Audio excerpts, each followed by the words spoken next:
तो गाइस हम यहाँ पे स्टार्ट ले रहे हैं अब नेक्स्ट सेगमेंट से, जिसमें सबसे पहले करंट अफेयर है इंडिजिनस सोलर वैल्यू चेन से। एक्चुअली इस तरह के करंट अफेयर डायरेक्टली वहाँ पे आपको क्वेश्चन की फॉर्म में नजर नहीं आएंगे, लेकिन यहाँ पे सोलर मैन्युफैक्चरिंग वैल्यू चेन के बारे में पूछा जा सकता है आपसे। और इसमें भी आपको जो इंपॉर्टेंट इन्फॉर्मेशन है वो यहाँ पे ध्यान रखनी है, दैट के सोलर फोटोवोल्टिक मॉड्यूल्स क्या होते हैं।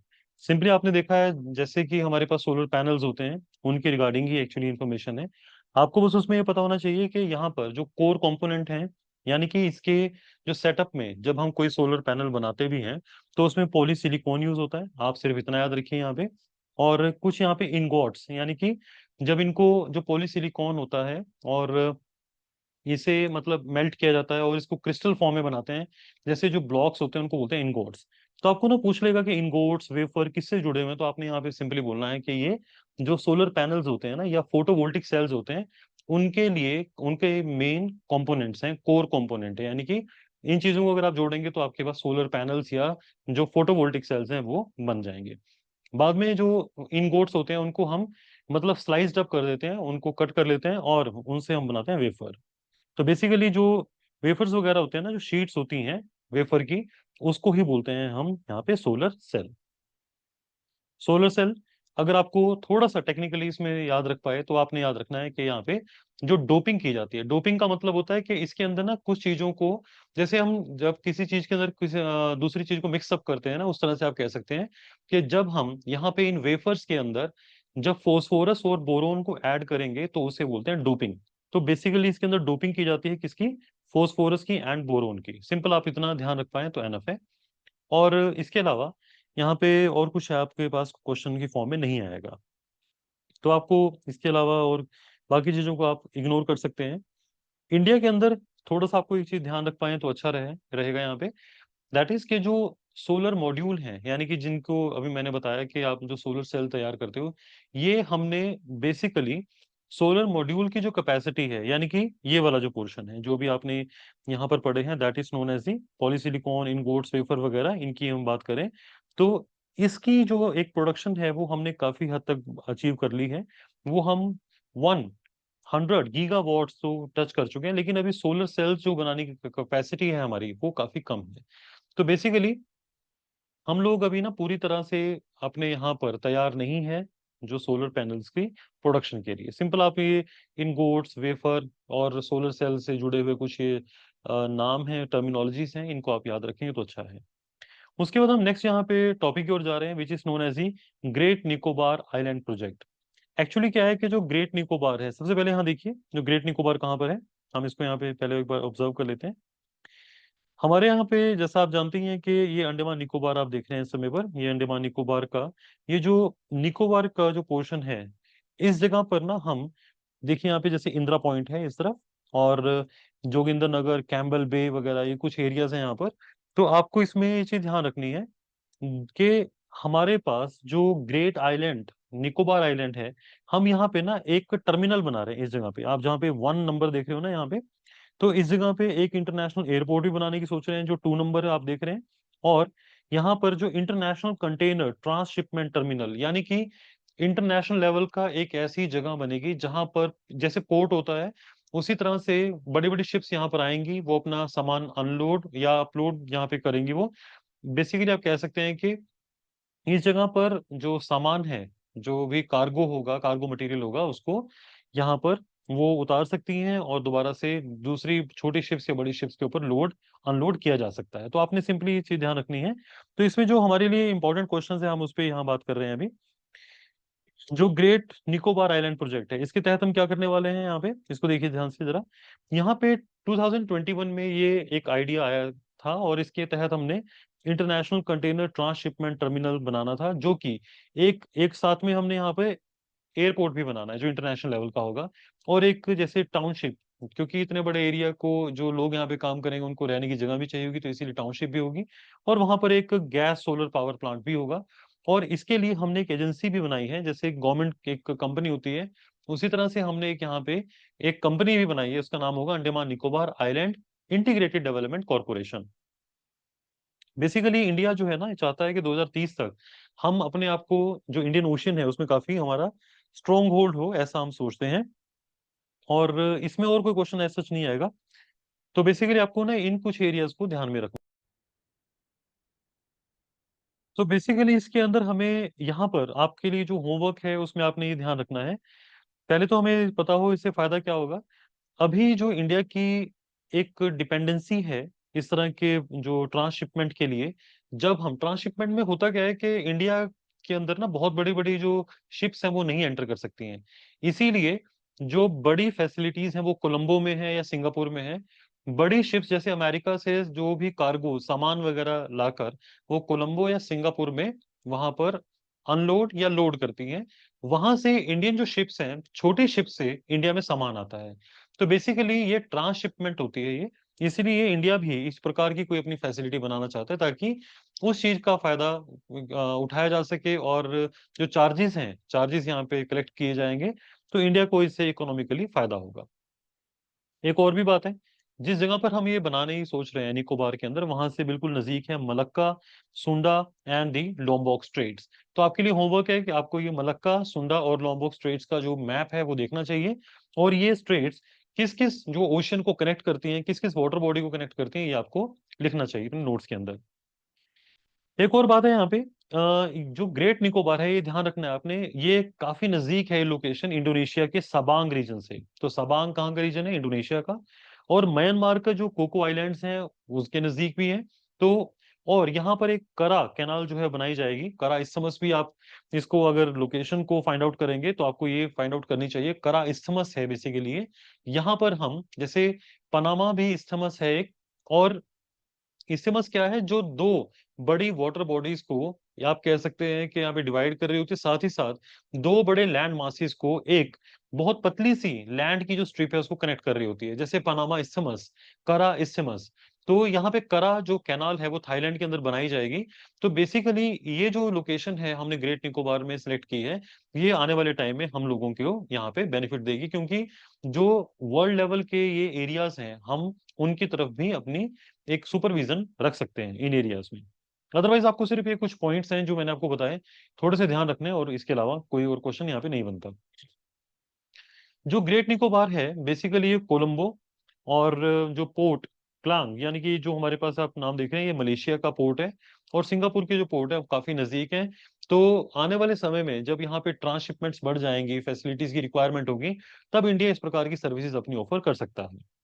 बट लेकिन वहाँ पे एनवायरमेंटल जो एनवायरनमेंट को बचाने के लिए जो लोग एनजीओज चलाते हैं वो लोग, और ट्राइबल्स की जो प्रॉब्लम्स हैं वहाँ पर अभी फेस हो रही हैं ट्राइबल्स को, या होंगी आने वाले टाइम में, तो उन लोगों को भी यहाँ पे दिक्कत होगी, क्योंकि यहाँ जो ट्राइबल एरियाज हैं वो बहुत ही पुराने जमाने के ट्राइबल एरियाज हैं। जैसे कि जारवा, बेसिकली ये जारवाज यहाँ पे निकोबार में तो नहीं है।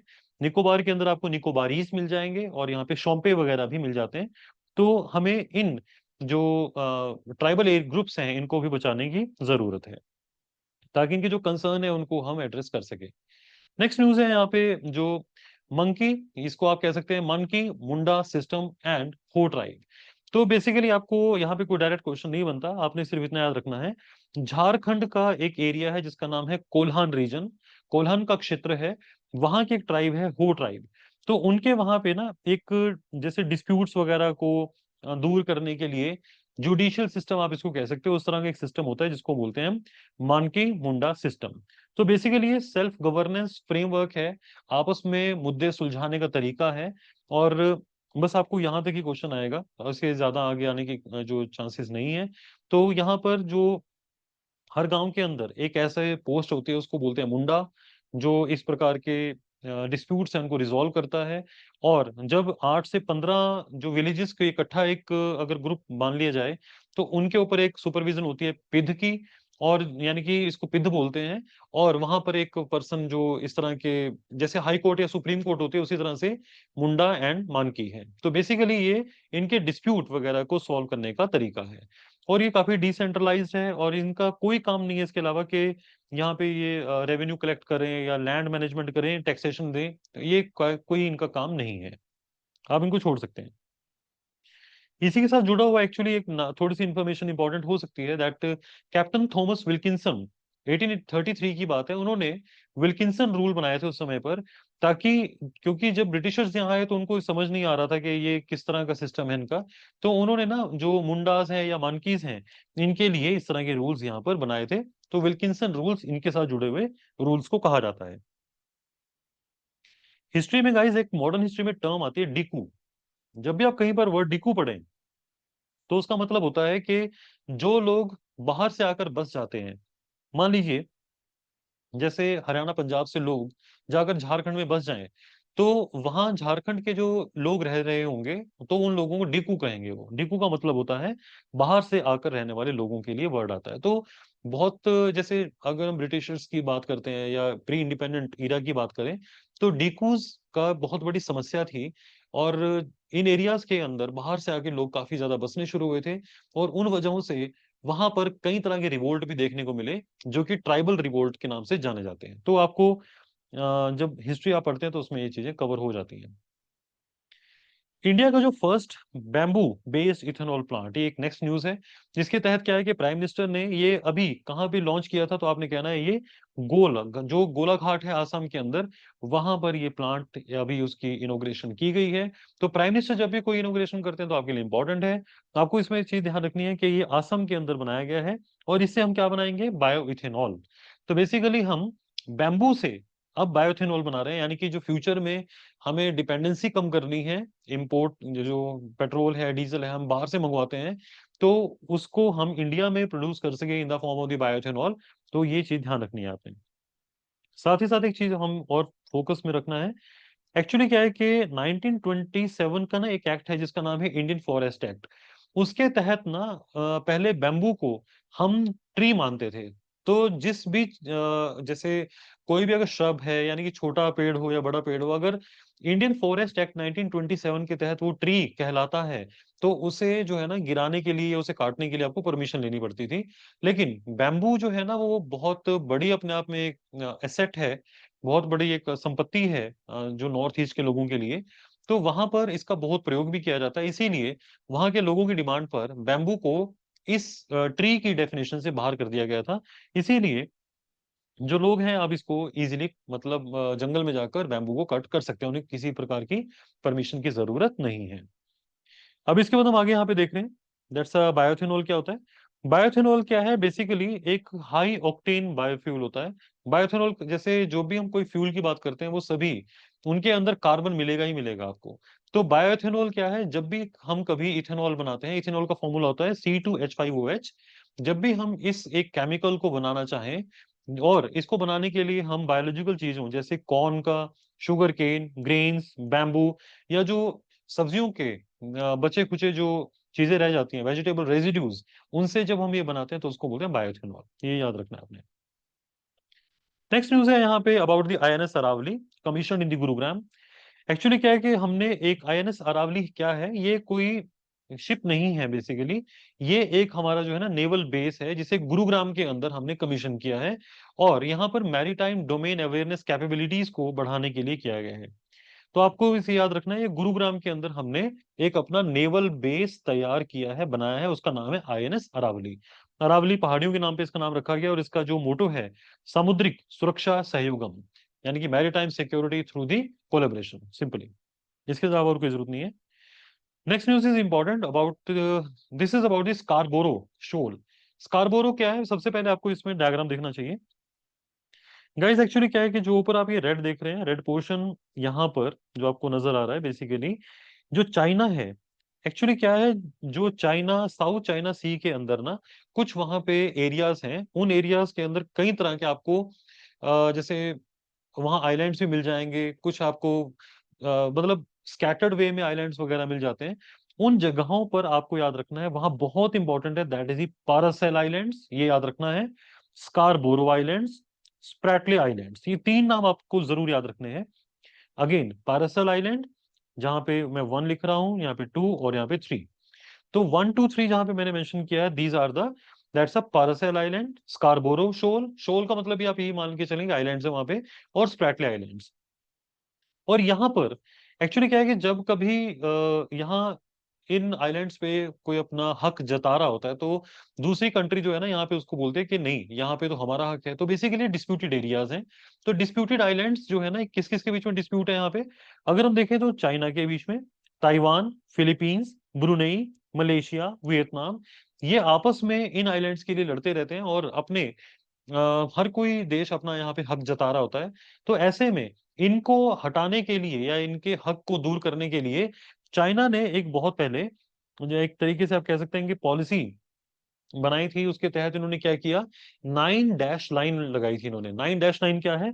जो आप यहाँ पे एक लाइन देख रहे होंगे, ये वाली जो काफी डॉटेड सी लाइन है, ये 9 डैश लाइन इसको बोलते हैं, जिसके तहत चाइना ये बोलता है कि सभी के सभी आइलैंड जो है ना, चाहे वो पारासेल है, स्प्रैटले है या स्कारबोरो है, ये सभी आइलैंड जो है ना वो 9 डैश लाइन के अंदर आते हैं, तो इसके लिए वो चाइना के हैं। तो यहाँ पे ना ये डिस्प्यूटेड एरियाज हैं। फिलीपींस हालांकि इन डिस्प्यूट्स में कहीं जो है जीत भी चुका है इंटरनेशनल लेवल पर, लेकिन चाइना अभी भी अपना इस एरिया के अंदर, जो साउथ चाइना सी अंदर, इन आइलैंड्स पर अपना हक मान रहा होता है।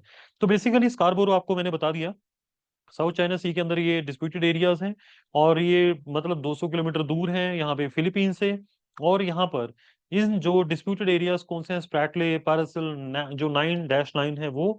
और आपको ना इन कंट्रीज के नाम पता होने जरूरी है कि कौन कौन सी कंट्रीज हैं जो कि यहाँ इन आइलैंड्स के लिए लड़ रही होती हैं। उनमें वियतनाम, मलेशिया, ब्रुनेई, इंडोनेशिया और चाइना तो इसमें है ही। तो इसके अंदर यहाँ पे इन कंट्रीज के बीच में ये डिस्प्यूटेड एरियाज हैं। उसके बाद हम आगे यहाँ पे बढ़ रहे हैं।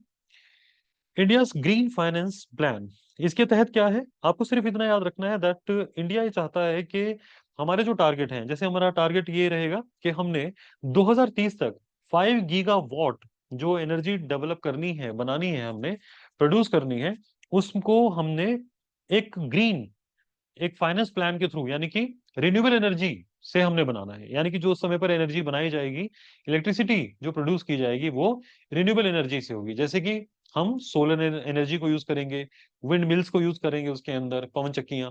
और इस प्रकार से हम यहाँ पे ओशियन जो एनर्जी है उसको भी हम यहाँ पे यूज करेंगे। तो उसके लिए इंडिया को लेकिन पैसा चाहिए होगा। तो और वो पैसा कैसे आएगा यहाँ पे? उतनी बड़ी इन्वेस्टमेंट के लिए हमें $1 ट्रिलियन की रिक्वायरमेंट होगी। इसीलिए हमने अभी कॉन्ट्रैक्ट फॉर डिफरेंस, मतलब हमने अभी यहाँ एक तरीके से इंडिया अब इसको अडॉप्ट करेगा। ये होते क्या है, एक प्रकार के, जैसे हम कभी शेयर्स खरीद लेते हैं किसी के, या म्यूचुअल फंड्स खरीद लेते हैं, तो आपको सिंपली इतना याद रखना है, ये एक प्रकार के अग्रीमेंट है कि जो सरकार है, सरकार यहाँ पर उन लोगों को एक प्रकार से गारंटी दे रही है जो कि इन्वेस्टमेंट करेंगे अपनी रिन्यूएबल एनर्जी के अंदर। तो यदि आप, मैं या कोई भी पर्सन जो रिन्यूएबल एनर्जी में सोलर पावर प्लांट्स वगैरह लगाना चाह रहा है और बाद में इंडिया के लिए एनर्जी प्रोड्यूस करना चाह रहा है, तो यहाँ पे गवर्नमेंट उसको ये एश्योरिटी दे रही है कि अगर उस समय पर आपको नुकसान हो रहा होगा ना, तो हम आपको उसमें मदद करेंगे, पैसे देंगे। तो इस प्रकार से जो पर्सन है वो बिना डरे यहाँ पर इस ग्रीन फाइनेंस यानी कि इन इन प्रोजेक्ट्स के अंदर पैसा लगा सकता है। इंडिया को 2070 तक, इतनी ये ना, एक्चुअली ये चीजें आपको याद नहीं रहेंगी और ना ही ये कहीं पर आती हैं, सिर्फ आपको इतना याद रखना चाहिए इसमें दैट इंडिया का जो गोल है वो है 2070 तक हम, मतलब नेट जीरो, हमारी जो एमिशन होगी, नेट जीरो एमिशन का मतलब है कि 2070 तक इंडिया इतना डेवलप हो जाएगा कि हम यहाँ से कार्बन एमिशन जो है ना, अगर वो करेंगे भी, उससे ज्यादा जितने हमने कार्बन का उत्सर्जन किया है, एमिशन किया है, उससे ज्यादा तो हम कार्बन को पकड़ लेंगे। ये हमारा टारगेट है 2070 तक का, सिंपली। उसके बाद हम आगे बढ़ रहे हैं यहाँ पे। प्रोजेक्ट चीता and the Gandhi Sagar wild life sanctuary. Project चीता यहाँ पे, इसमें जो आपको पता होना चाहिए, अभी मध्य प्रदेश ने प्लान किया है कि वो फीमेल चीता को ना यहाँ पे गांधी सागर, एक वाइल्ड लाइफ सेंचुरी है, वहां पर इंट्रोड्यूस करेंगे। और एक प्रकार से जो ये जो जगह है Gandhi Sagar wild life sanctuary, आपको याद रखनी है, ये बहुत ही फेमस जगह है अगर हम कूनो नेशनल पार्क के बाद देखते हैं तो। एक्चुअली क्या है कि इंडिया में जो चीता थे वो नेचुरली 1952 के बाद नहीं मिलते थे, तो इसीलिए इंडिया में चीतास को हम लेकर आए हैं। वो भी जो है ना, जैसे अफ्रीका से हमने इनको, चीतास को यहाँ पे लेकर आए और इंडिया में इंट्रोड्यूस किया है। तो सबसे पहले इनको इंट्रोड्यूस किया गया था कूनो नेशनल पार्क, जो कि मध्य प्रदेश में। ये क्वेश्चन बहुत इंपॉर्टेंट है। और सेकेंडली जो हमारे पास जो Gandhi Sagar wild life sanctuary है, वहां पर इनको इंट्रोड्यूस किया गया है। तो आपको ये चीज ध्यान रखनी है।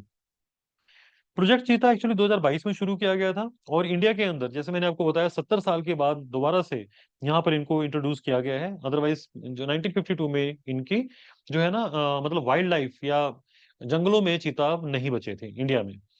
और यहाँ पर आपके लिए जो क्वेश्चन हो सकता है, इसको इम्प्लीमेंट कौन कर रहा है यहाँ पे? एनटीसीए, जो टाइगर्स को ऑब्जर्व करती है या कंजर्वेशन के लिए हेल्पफुल रहती है, वो एजेंसी है, that's a national tiger conservation authority.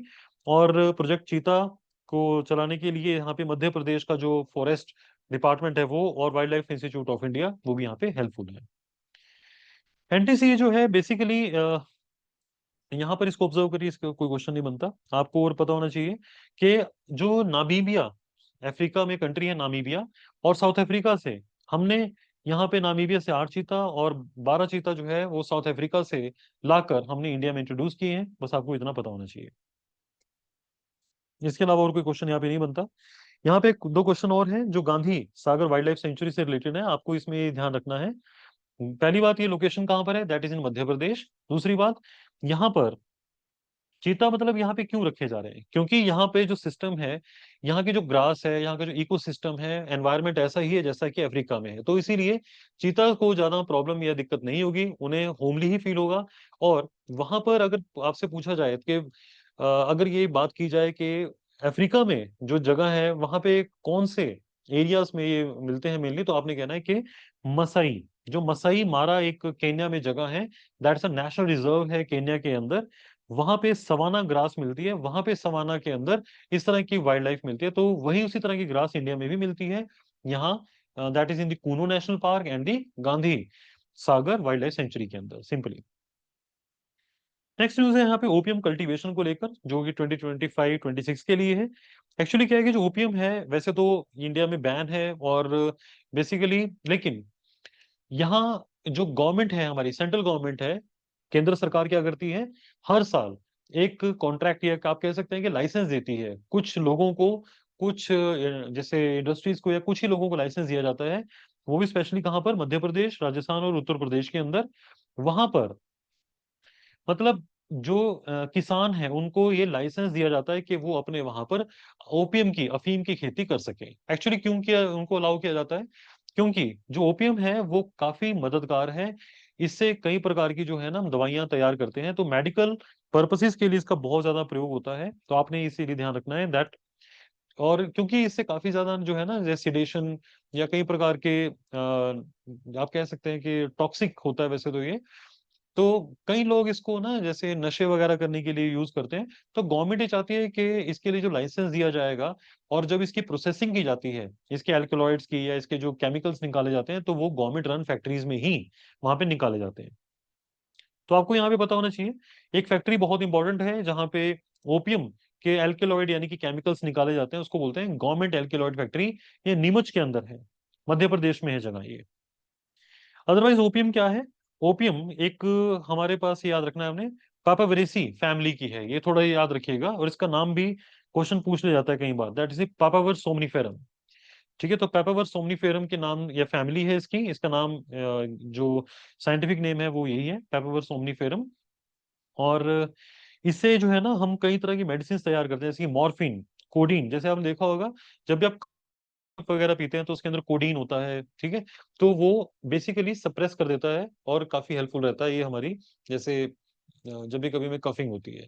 इसी तरह से थिबेन, ये आपको ना थोड़े ध्यान रखने होंगे कि ओपियम से मिलते हैं हमें। मॉर्फिन, कोडीन, मॉर्फिन क्या है? दर्द निवारक एक दवा है, यानी कि इससे जो जिन्हें बहुत सिवियर पेन हो रही होती है उस समय पर मॉर्फिन दी जाती है, तो पेन किलर्स की तरह, कफ सप्रेसेंट्स या एंटीस्पास्मोडिक्स, जो आपके अगर जैसे मसल्स जो है वो काफी ज्यादा रिजिड हो गए हैं, अकड़ गए हैं, तो उनको ये ठीक कर सकता है, तो ओपियम से ही मिलते हैं वो हमें केमिकल्स। अदरवाइज के जो सीड्स हैं उन वो एडिबल होते हैं, खाने लायक, और जो इसका जो सीड ऑयल भी यूज किया जाता है, तो सिंपली आपको ये ध्यान रखना है, जो ओपियम होता है इसका लाइसेंस लेना पड़ता है, उसके बाद ही कोई इसको ग्रो कर सकता है। अगर कोई आपसे पूछे इसके लिए कौन सा कानून है, तो आप कह सकते हैं narcotic drugs and psychotropic substances act 1985। और ये बेसिकली इसके तहत अगर कोई किसान बिना लाइसेंस को इसको उगाता है, ओपियम की खेती करता है, तो वो स्ट्रिक्टली बैन है वो। और लेकिन अगर आप सेंट्रल एक ब्यूरो ऑफ नारकोटिक्स से, जो कि ग्वालियर में जिसका ऑफिस है, अगर आप उनसे परमिशन लेकर ये लाइसेंस लेकर ये करते हो, तो देन आपको अलाउ किया जाता है। इसके अलावा आपको इसमें और कोई क्वेश्चन नहीं, सिर्फ याद रखना है अपने मध्य प्रदेश, उत्तर प्रदेश और राजस्थान के अंदर मेनली आपको देखने को ये इसकी खेती मिल जाती है। नेक्स्ट यहाँ पे है राष्ट्रीय गोकुल मिशन, 2014 में शुरू किया गया था। राष्ट्रीय गोकुल मिशन में आपने सिंपल याद रखना है कि जो यहाँ की इंडिजिनस यानी कि जो भारत की अपनी लोकल, चाहे वो काउज हैं बफलोज हैं, उनको हमने कंजर्व करना है और उनकी डेवलपमेंट करनी है। इसीलिए हमने यहाँ पर एक राष्ट्रीय गोकुल मिशन चलाया था। उसके लिए हमने एक स्कीम भी चलाई, राष्ट्रीय पशुधन विकास योजना। जब भी कभी कोई योजना पढ़ते हैं, स्कीम पढ़ते हैं, तो आपने ये याद रखना है कि कौन उसको इम्प्लीमेंट कर रहा है और उसका टारगेट क्या है। कोई उसके अगर कोई चीज ऐसी पूछी गई है, यानी कि जैसे अब इसमें नोट डाउन करते हैं हम, तो आपने एक तो ये याद रखना है दैट एक इसको कंटिन्यू किया जा रहा है एक स्कीम के तहत जिसका नाम है राष्ट्रीय पशुधन विकास योजना 2021 से 2026 तक। और इसकी इम्प्लीमेंटिंग एजेंसी कौन है, कौन इसको मतलब यहाँ पे रन कर रहा है, that is the department of animal husbandry and the daring, ये इसके लिए रिस्पॉन्सिबल है। और Ministry of fishery animal husbandry and daring इसके तहत ही काम हो रहा है। तो कई बार ना स्टूडेंट्स वहां पे कंफ्यूज हो जाते हैं कि अगर पशुधन की बात हो रही है तो हो सकता है एग्रीकल्चर के साथ जुड़ा हो, तो इसीलिए वो मिनिस्ट्री ऑफ एग्रीकल्चर यहाँ बोल देते हैं, जबकि ये अलग मिनिस्ट्री है। तो इसीलिए आपने ये चीज ध्यान रखनी है। ऑब्जेक्टिव क्या है इसका, कि हम यहाँ पर जो इंडिया की अपनी लोकल ब्रीड्स हैं उनको हमने प्रमोट करना है। और इसके लिए हम यहाँ पे और यहाँ के जो मैरिट एक आप कह सकते हैं कि जो जेनेटिकली जो मैरिट बुल्स हैं उनके हमने यूसेज को बढ़ाना है यहाँ पर।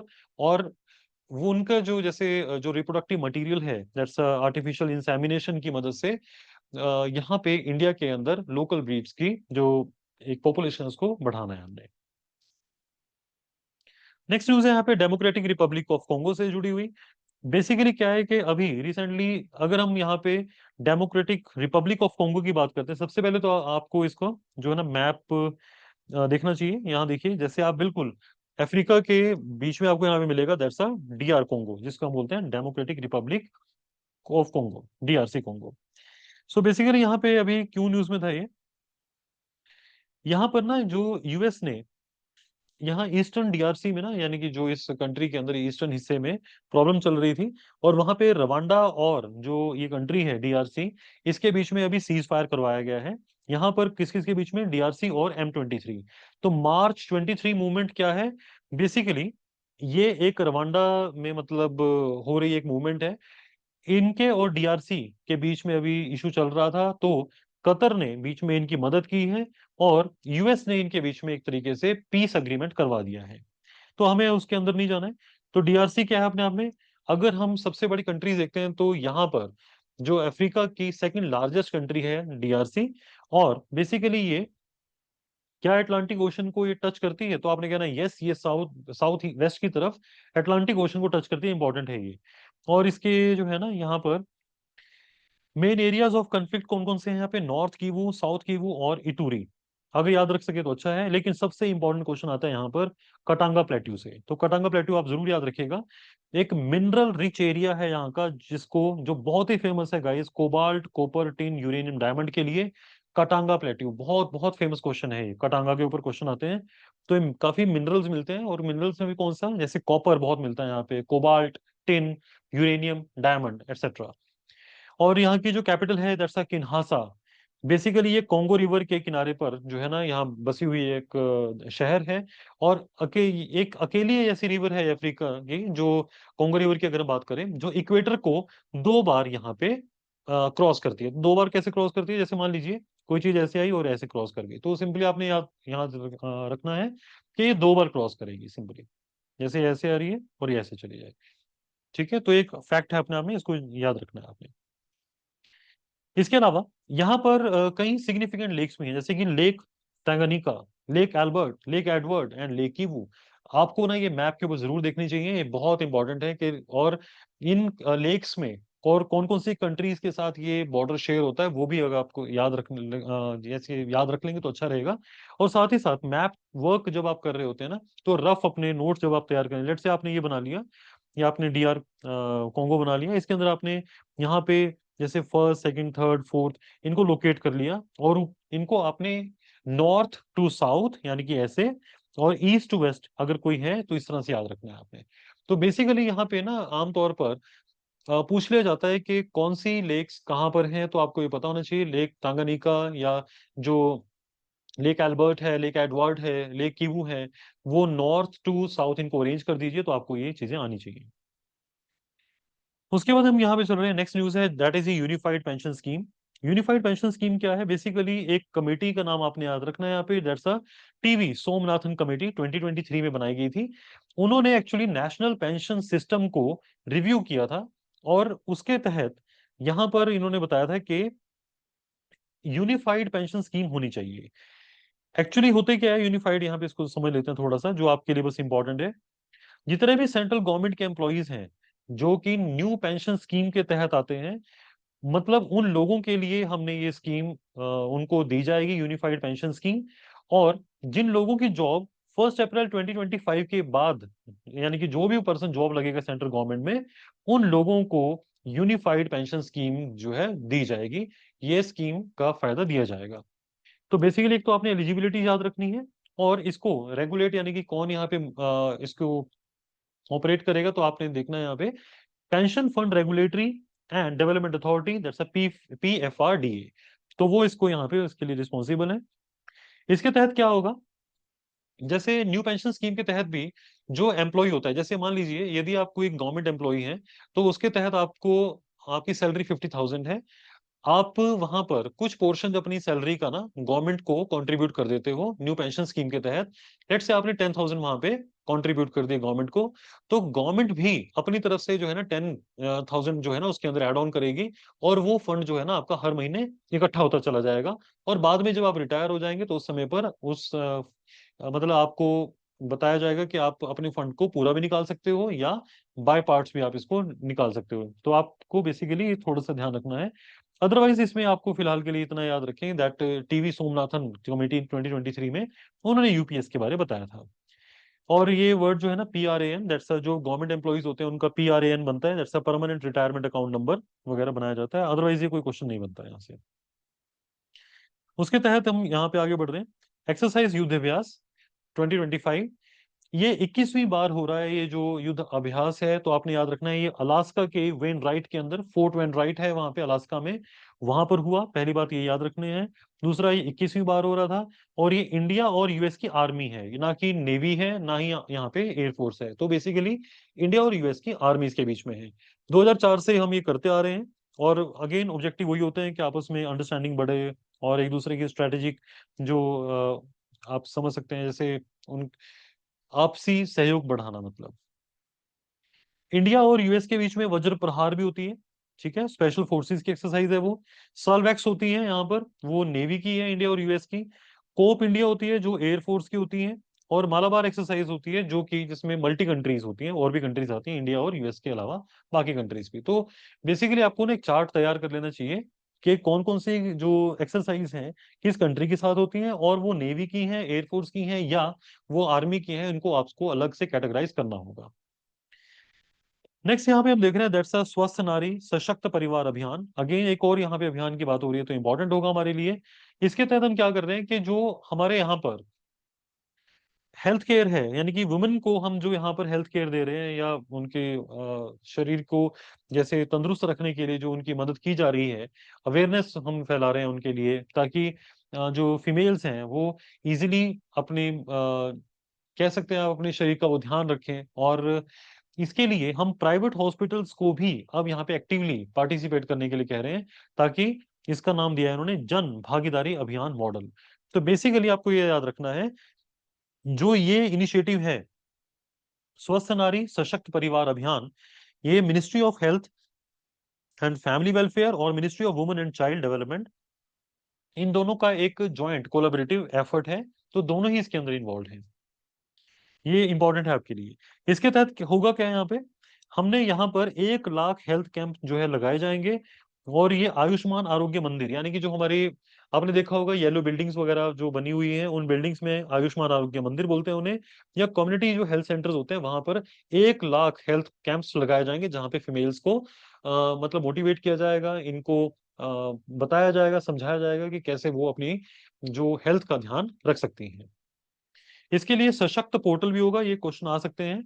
रिसेंटली सशक्त पोर्टल वाज इन न्यूज, तो आपको ये पूछ लिया जाएगा। तो आपने कहना है कि जो हमारा ये अभियान है SNPSA, जो स्वस्थ नारी और जो आपने सशक्त परिवार अभियान है, इसको देखने के लिए, इसको ट्रैक करने के लिए यहाँ पे सशक्त पोर्टल लॉन्च किया गया था। तो मेनली आपको ये पोर्टल्स भी बहुत आते हैं पेपर में, ये याद रखने चाहिए।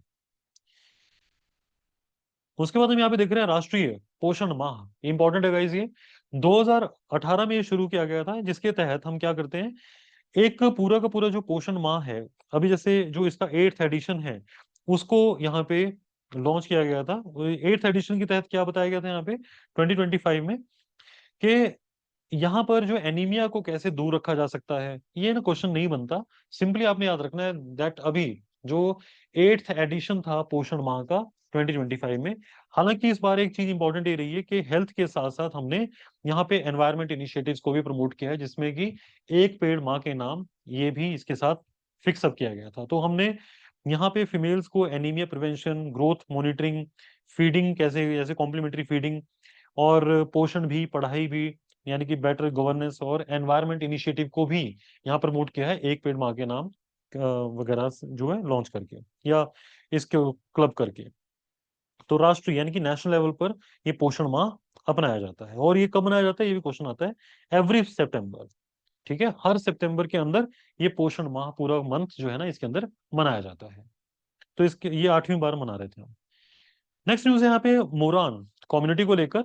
ये आसम के अंदर है मोरान कम्युनिटी, वो भी तिनसुकिया डिस्ट्रिक्ट है वहाँ पे। और ये एरिया काफी रिच है गाइस, यहाँ पे ऑयल के अंदर कोल और टी यहाँ पे काफी होता है। तो यहाँ पर बेसिकली अभी कुछ इश्यूज चल रहा था, और यहाँ पर जो मोरान कम्युनिटी है वो ये मांग रही है कि उन्हें जो शेड्यूल ट्राइब का स्टेटस मिले, क्योंकि शेड्यूल ट्राइब का स्टेटस अगर मिल जाएगा तो जॉब्स में सिक्योरिटी मिल जाएगी, रिजर्वेशन मिल जाएगी, आपको एमपी एमएलए में भी रिजर्वेशन मिल जाती है। तो एक प्रकार से ये जो मोरान कम्युनिटी है, आपको क्वेश्चन होगा ये कहाँ की है, तो असम की है। और ये अभी क्यों न्यूज में थी वो मैंने आपको बता दिया। सो बेसिकली मोरान कम्युनिटी जैसे बताया गया है आपको। और अगर इनके रिलीजन की बात की जाए तो जो 17वीं सेंचुरी में यहाँ पे अनिरुद्धा देव थे, उन्होंने इन लोगों को वैष्णविज्म यानी कि हिंदुइज्म की तरफ यहाँ प्रमोट किया था। और यहाँ पर अगर वो पूछते हैं आपसे कि ये कौन सा सेक्ट फॉलो करते हैं जो वैष्णविज्म का, तो आपने यहाँ पर बोलना है दैट इज ही माओमोरिया, जो एक सेक्ट है वैष्णविज्म का, वो ये फॉलो करते हैं। हालांकि ये क्वेश्चन कोई बनता नहीं है, बट फिर भी यहाँ पर अगर ये क्वेश्चन हो तो आप यहाँ पे डील कर पाएंगे। इसके अलावा और कोई क्वेश्चन की जरूरत नहीं है। नेक्स्ट है यहाँ पे एल्यूमिनियम आयन बैटरीज की बात हो रही है यहाँ पे। एल्यूमिनियम आयन बैटरीज में आपको जो क्वेश्चन होगा बेसिकली, जैसे कि नाम ही बता रहा है कि ये इस प्रकार की बैटरीज हैं जहाँ पे एल्यूमिनियम यूज होगा। और ये काफी हल्का मटेरियल होता है एल्यूमिनियम। और इसके अंदर हम इन बैटरीज में ना बेसिकली वाटर बेस्ड इलेक्ट्रोलाइट हम यूज कर रहे हैं, ताकि इससे होता क्या है कि बैटरी अगर ये ज्यादा, अगर जैसे फिल्ड अप हो गई है, काफी ज्यादा चार्ज हो गई है, तो ये ब्लास्ट नहीं होगी, तो ये काफी चीप बनेंगी, नॉन एक्सप्लोजिव होंगी, और एनवायरमेंट जो एनवायरमेंटली सेफ होंगी। इसके अंदर वैसे तो ये क्वेश्चन आप मैं एक्सपेक्ट नहीं करता हूँ कि ये क्वेश्चन की फॉर्म में आएगा वहां पे, लेकिन इनके अंदर क्या होगा यहाँ पे, कॉपर हेक्सासायनोफेरेट होंगे यहाँ पे, जो कि एक पॉजिटिव इलेक्ट्रोड होंगे, यानी कैथोड पर होंगे वो। और दूसरी तरफ मोलिडेनम ट्राइऑक्साइड जो एनोड यानी कि नेगेटिव इलेक्ट्रोड होंगे। वैसे ये क्वेश्चन बनता नहीं है, बट फिर भी अगर आप याद रख पाए तो एनफ है। और इसके साथ साथ यहाँ पर लिथियम आयन बैटरीज को थोड़ा सा आपको समझना होगा। लिथियम आयन बैटरीज जो मोबाइल्स के अंदर आमतौर पे आपने देखा होगा यूज होती हैं, वहां पर भी ग्रेफाइट, वहां पे जो नेगेटिव इलेक्ट्रोड होता है उसको आपने याद रखना है। जो नेगेटिव उसका हिस्सा होता है उसको बोलते हैं ग्रेफाइट, जो पॉजिटिव की तरफ होता है हिस्सा उसको बोलते हैं जो लिथियम ट्रांजिशनल मेटल ऑक्साइड्स होते हैं, इसीलिए इनको लिथियम आयन बैटरीज बोलते हैं। और यहाँ पर किसी प्रकार का कोई भी लिक्विड मटेरियल नहीं होता है इनके अंदर। और बेसिकली ये बहुत ही कम छोटे से स्पेस में ज्यादा एनर्जी अपने अंदर मतलब कंटेन कर सकते हैं। अगर हम लेड एसिड बैटरीज की अगर बात करते हैं तो उनसे काफी लाइट होती हैं ये वाली। अदरवाइज इस पे कोई और क्वेश्चन नहीं बनता। अभी रिसेंटली बीमा सुगम एक न्यूज में था, ये है क्या, जिस प्रकार से आपने सुना होगा कि पॉलिसी बाजार वगैरह होता है जहां पर आप डिफरेंट पॉलिसीज जाके बाय कर सकते हो। चाहे वो आप ओरिएंटल की लें, न्यू इंडिया इंश्योरेंस की लें, किसी की भी पॉलिसी अगर आप लेना चाह रहे हैं। इसी तरह से बीमा सुगम भी एक प्रकार का ना एक डिजिटल प्लेटफॉर्म है जहां पर आप कई तरह की जो पॉलिसीज हैं वहां पर जाके बाय कर सकते हो। तो एक यूनिफाइड डिजिटल मार्केट प्लेस है जहाँ पे लाइफ की, हेल्थ की, जनरल जैसे कार वगैरह के लिए आप अगर कोई पॉलिसी लेना चाहते हो, रिन्यू कराना चाहते हो, मैनेज करना चाहते हो या क्लेम करना चाहते हो, तो सिंपल एक बीमा सुगम एक प्रकार का ये प्लेटफॉर्म है। सिंपली इतना याद रखना है। और इसके अंदर ना it forms a part of, यहाँ पे बीमा को इंडिया में रेगुलेट करने के लिए बहुत बड़ी एजेंसी है जिसका नाम है IRDAI। यानी कि जो हमारे पास इंश्योरेंस को लेकर रेगुलेट करने वाली और डेवलपमेंट करने वाली, that's a insurance regulatory development authority of India, IRDAI। उनकी एक बीमा ट्रिनिटी है, यानी कि तीन तरह के बीमा सर्विसेज की बात करते हैं: बीमा विस्तार, बीमा वाहक एंड बीमा सुगम। तो ताकि यहाँ पर इंडिया में जो है ना बीमा से रिलेटेड लोगों में अवेयरनेस बढ़ाई जा सके और लोग यहाँ पे काफी मोटिवेटेड रहे। उसके बाद हम यहाँ बात कर रहे हैं snapback mechanism and the Iran nuclear deal. आपको इसमें एक चीज ध्यान रखनी है, यहाँ पे ना एक वर्ड आया है E3।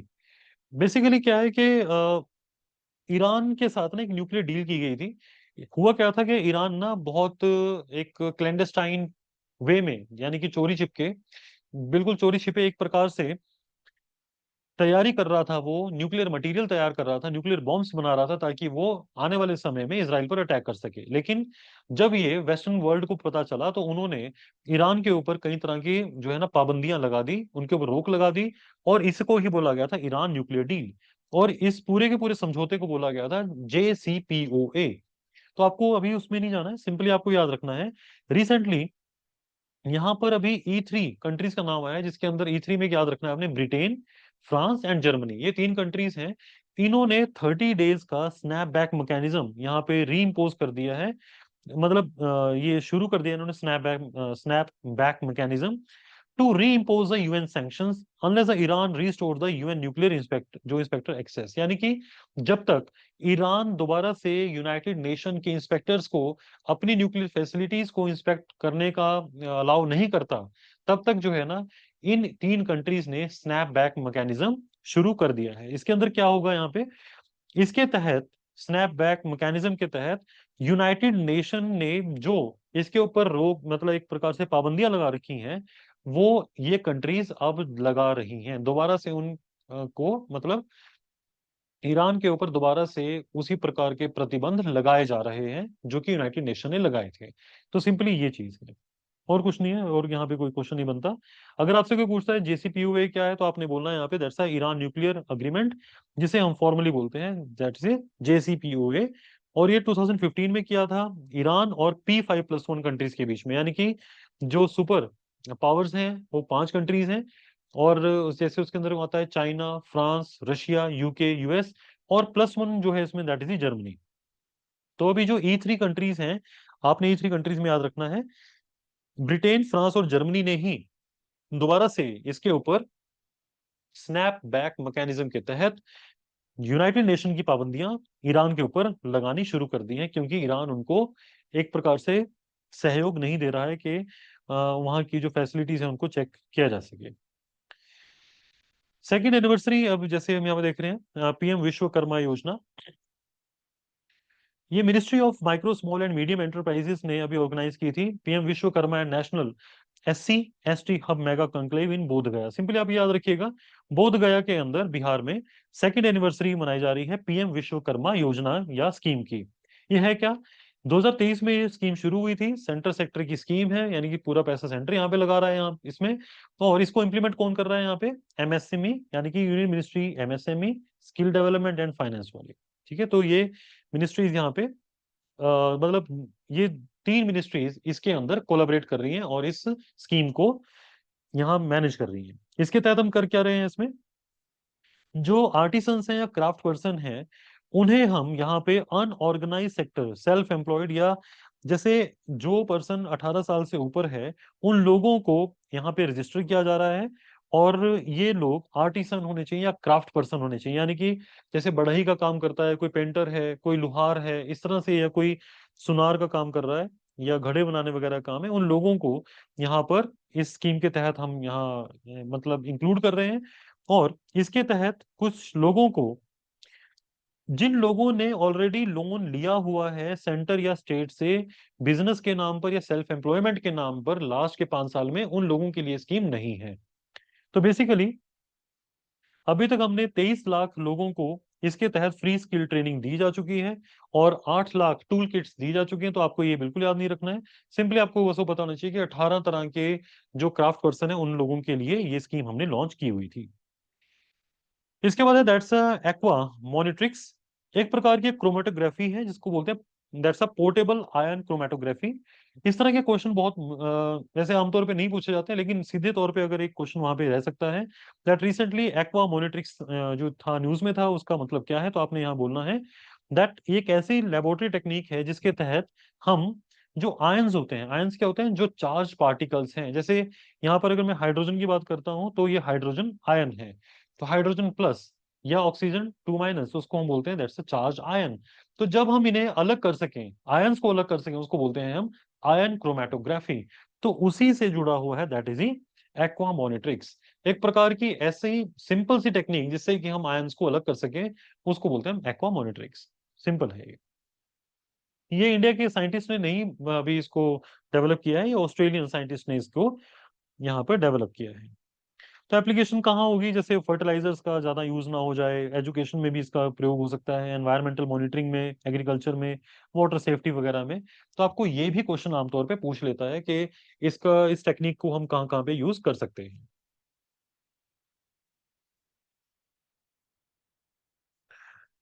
रिसेंटली एक जैसे न्यूज में रहता है स्टबल बर्निंग हो रही है इंडिया के अंदर, तो आपको ये पता होना चाहिए स्टबल बर्निंग, जब स्टबल क्या होती है, जब हम राइस की जो क्रॉप होती है, चावल की जो पौधे होते हैं, उनको जब हम कट कर देते हैं, उसके बाद जो चावल का बचा हुआ हिस्सा रह जाता है वहां पे, या चावल के जब दाने निकाल लिए जाते हैं, तो वहां पर जो बचा हुआ हिस्सा है उसका क्रॉप का, उसको बोलते हैं स्टबल, पराली जिसे कहा जाता है। जब उसे जलाते हैं तो उसकी वजह से यहाँ पर particulate matter 10, particulate matter 2.5, nitrogen oxides, methane, carbon monoxide और वोलाटाइल ऑर्गेनिक कंपाउंड्स हवा में रिलीज हो जाते हैं, जिसकी वजह से कई प्रकार की जो हमें डिसीज होने का खतरा होता है, जैसे कि asthma, COPD, bronchitis, lung cancer. तो इसीलिए ना यहाँ पर पराली वगैरह को नहीं जलाना चाहिए।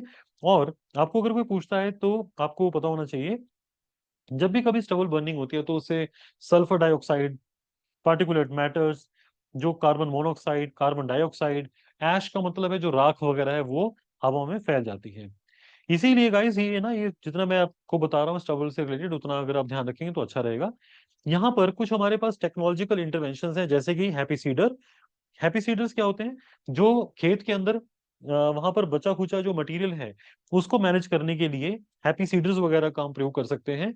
आपको ये पता होना चाहिए, हैप्पी सीडर एक प्रकार के ट्रैक्टर के साथ जोड़कर चलाए जाने वाले डिवाइसेस हैं, जो कि आमतौर पर वैसे तो वीट या पैडी की सोइंग के लिए काम आते हैं, लेकिन वहां पर जो मटेरियल पड़ा रह जाता है एंड में, जो खेत के अंदर, उसको भी मैनेज करने में हम इन हैप्पी सीडर्स का प्रयोग कर सकते हैं। तो स्टबल बर्निंग में हैप्पी सीडर्स का प्रयोग किया जा सकता है। और साथ ही साथ अगर हम पीछे पड़े हुए जो मटेरियल है उसको अगर हम बायोचार बना देंगे, व्हाट इज बायोचार, बायोचार का मतलब होता है जब हम स्टबल को, जो यानी कि इसको स्टबल को कन्वर्ट कर देते हैं एक बायोचार के अंदर। बायोचार एक प्रकार का जैसे चारकोल होता है ना, उसी प्रकार से लेस अमाउंट ऑफ ऑक्सीजन में जब ऐसी स्टबल को जला दिया जाता है तो उससे हम चारकोल टाइप बना लेते हैं। ये काफी एक हेल्दी चीज होती है। अगर हम इसको हमारे एग्रीकल्चर जैसे खेतों में अगर इनको स्प्रेड कर देंगे तो उससे वाटर रिटेंशन कैपेसिटी बढ़ जाती है। ये चीज जरूर याद रखिएगा, बायोचार प्रोडक्शन। अभी recently India AI impact summit हुई थी 2026 की, इसमें और कुछ है सच नहीं है। और ये बस थोड़ा सा अगर ध्यान रखेंगे तो अच्छा रहेगा। पहली बार हो रहा है कि जो ग्लोबल साउथ है, it is for the first time a global south nation will host the summit. तो बेसिकली यहाँ पर जो हमारे मेती है, यानी कि ministry of electronics and information technology है, वो इस समिट को यहाँ पर इंडिया में एक प्रकार से ऑर्गेनाइज कर रही है। फेब 2026 के तहत न्यू दिल्ली के अंदर इसको ऑर्गेनाइज किया जाएगा। पीपल, प्लैनेट और प्रोग्रेस, जो सूत्रास of people, planet and progress, इनके प्रिंसिपल से ये हम मतलब गाइडेड होगी ये, जो भी हम यहाँ बातचीत करेंगे। और 7 चक्रास को भी इसमें इंप्लीमेंट करेंगे हम। 7 चक्र कौन कौन से हैं यहाँ पे देखिए, human capital, safe and trusted AI, resilience, innovation and efficiency, inclusion of social and empowerment, AI for the economic development, democratising the AI resources in science, यानी कि एआई के प्रयोग को लेकर ये 7 चक्र के ऊपर भी बात होगी। तो ऐसा कोई क्वेश्चन यहाँ से नहीं बनता, आप उसको छोड़ सकते हैं। यहाँ पर इंडिया के जो 8 फाउंडेशनल एआई मॉडल प्रोजेक्ट्स हैं उनके नाम थोड़े से ध्यान रख लीजिए। एक तो अवतार एआई, भारत जैन, जो फ्रैक्टल एनालिटिक्स, और ब्रह्माई जिसके जेंटिक है, और जन लूप की युक्ति वर्ता कवच। ये ना नाम ऐसा कोई क्वेश्चन तो नहीं आएंगे, बट अगर थोड़ा सा ध्यान रहे, शोध एआई, इसी तरह से इंटेली हेल्थ। तो बस आपको इतना ध्यान रखना है इसमें। नेक्स्ट है यहाँ पे दैट्स स्वच्छता ही सेवा 2025। इसके तहत हम क्लीनलीनेस ड्राइव पूरे इसमें चला रहे हैं अपने पूरे इंडिया के अंदर, और इसका थीम है दैट्स स्वच्छ उत्सव। स्वच्छता के लिए आपको याद रखना है स्वच्छ भारत मिशन 2014 में चलाया गया था, जो कि रूरल एरियाज में और अर्बन एरियाज में चलाया गया था। रूरल एरियाज में जब इसको चलाया गया था पहले फेज में, तो हमने इसको हमारा टारगेट था कि जितने भी विलेजेस हैं वहां पर ओडीएफ अचीव किया जाए। What is ODF? That is the, जब हम ओपन डेफिकेशन फ्री, यानी कि खुले में जो शौच है वो कोई ना करे, इसीलिए जो है 10 करोड़ जो टॉयलेट्स उस समय पर बनाई गई थी। और फेज 2 के तहत ग्रामीण यानी कि रूरल एरियाज में क्या किया गया कि जो लिक्विड वेस्ट भी है उसको मैनेज करने के लिए भी हमने फैसिलिटीज डेवलप की थी। बस आप इतना याद रखेंगे तो भी चलेगा। जबकि एसबीएम अर्बन एरिया के अंदर हमने क्या किया, वहां पे फेज 1 में हमने ओडीएफ सिटीज, हमारा टारगेट था कि खुले में, मतलब शहरों के अंदर कोई भी पर्सन जो है खुले में कोई शौच ना करे, ये वहां पे मैनेज किया गया था। और साथ ही साथ जो म्यूनिसिपल सॉलिड वेस्ट है, जैसे जो भी घरों का कूड़ा करकट है, उसको मैनेज करने के लिए हमने ये एसपीएम, हमारा टारगेट था स्वच्छ भारत मिशन अर्बन के तहत। और सेकंड जो फेज है उसका जो कि 2026 से खत्म होगा, उसमें हमने सिटीज को गार्बेज फ्री करना है, यानी कि कूड़ा करकट वहां पे होना ही नहीं चाहिए। सो इस तरह से हमारे जो है टारगेट यहाँ पे रहेंगे। सो आई फील दैट इस सेशन के लिए ये इन्फॉर्मेशन एनफ है। तो जहां जहां जो मैंने मटेरियल आपको बताया इसके अंदर कौन कौन से पॉइंट्स क्वेश्चन में हो सकते हैं, सिर्फ आप उनको उतना ही याद रखिए। और अगर आप इसके एक एक पॉइंट के एक एक दो दो लाइन के नोट्स तैयार कर लेंगे तो आपके लिए एनफ रहेगा। करंट अफेयर बार बार रिपीट भी होते हैं, इसीलिए आप अगर पहले वाले करंट अफेयर्स को रिवाइज करते रहेंगे तो आने वाले टाइम के जो करंट अफेयर होंगे तो उसमें आपको बार बार लिखना नहीं पड़ेगा। और आपको ये जो है ना रिपीटेड वे में इसको बार बार रिवाइज करने की जरूरत है। तो जो आपको मैंने इसमें टास्क दिया है वो टास्क भी अगर आप साथ में कंप्लीट करेंगे तो भी आपके लिए अच्छा रहेगा। आई होप आप इन इंस्ट्रक्शंस को फॉलो करें और इनके आप बहुत क्रक्स या कंसाइज इसके नोट्स तैयार करें। Thank you so much guys.